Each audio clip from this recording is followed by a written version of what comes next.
Welcome back. In this session, we're going to talk about English proficiency exams. I know it's a topic a lot of you don't like to talk about, but it's extremely necessary, and I want to cover it once and for all so that you understand which English proficiency examination you need to do and get it organized as early as possible. I will tell you right off the bat that there are some exceptions, but that it's very rare, and usually for an international medical graduate, you will need to do an English proficiency examination. There are exceptions, and usually the exceptions are for countries where English is the official first language of the country. It's not a second language, and sometimes it doesn't matter if you did your training in English. It matters if the country where you did your medical school and or your residency has English as the first language. So if you're coming from a country such as Australia, England, South Africa, you might not need to do an English proficiency exam. But if you're coming from a country like India or Nepal, even if you did your medical school in English, you will likely be requested to provide proof of English proficiency, okay?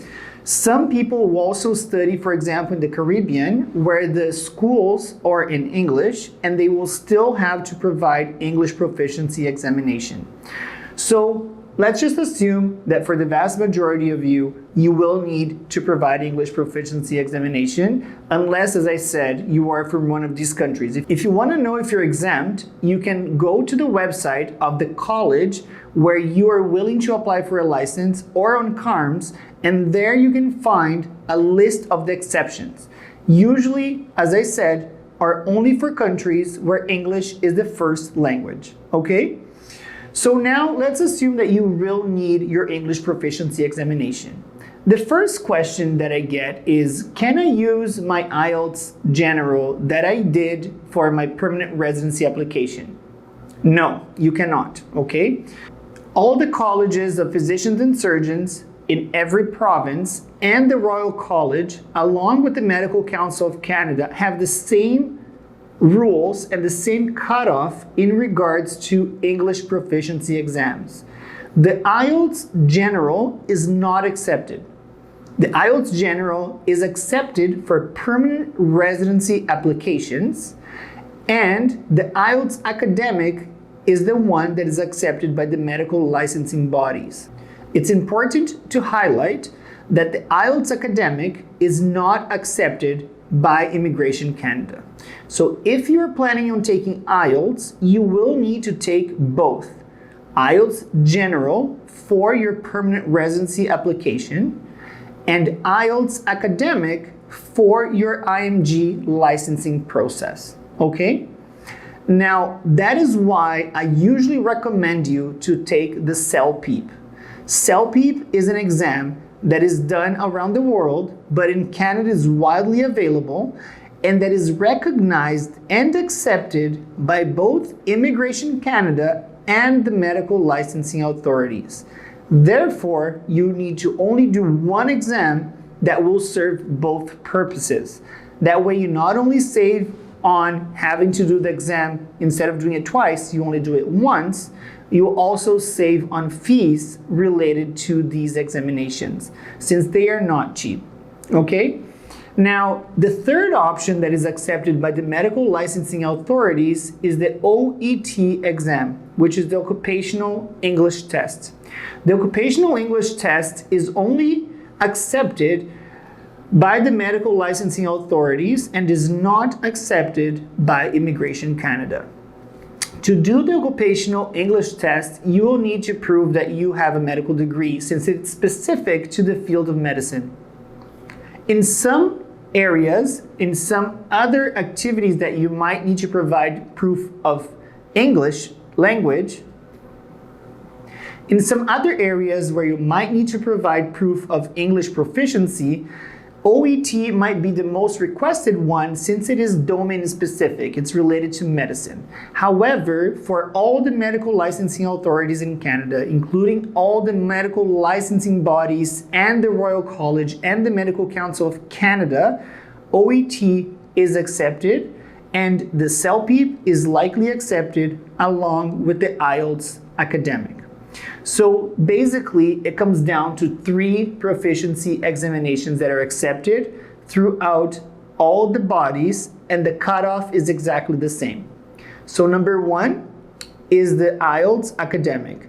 Now, what is the cutoff for IELTS Academic? You need to have obtained an overall score of 7 with a minimum of 7 in each area. That means that you need to have at least 7 or more in writing, listening, speaking, and reading. Okay? Now, for OET, the Occupational English Test, you need to have a score of B or higher on the overall as well as in each section, as I mentioned as well for the IELTS Academic. Finally, for CELPIP, you will require a score of 9 overall, 9 or higher, and also 9 or higher in each section. Okay? So those are the 3 exams that are accepted: TOEFL and IELTS General, that are very common exams accepted by many other bodies, are not ideal because they're not going to be accepted by the bodies that you will need to submit these documents. They will not be accepted by the bodies to which you will need to submit English proficiency examination. So it's important to highlight that TOEFL as well as IELTS General will not be accepted by most of the institutions that will request you to provide evidence of English proficiency. Therefore, I strongly suggest that you do one of the 3 that are accepted, and if you're applying for permanent residency, go straight to CELPIP. One last thing that is really important to highlight. An English proficiency test has expiry date. Once you do your exam, it is only valid for 2 years, counting from the date of examination. Therefore, when you apply for a license or for an examination that requires proof of English proficiency, they will require a valid test. That means that on the day that you submit your application, that test needs to be valid, which means that it must have been taken within the last 2 years.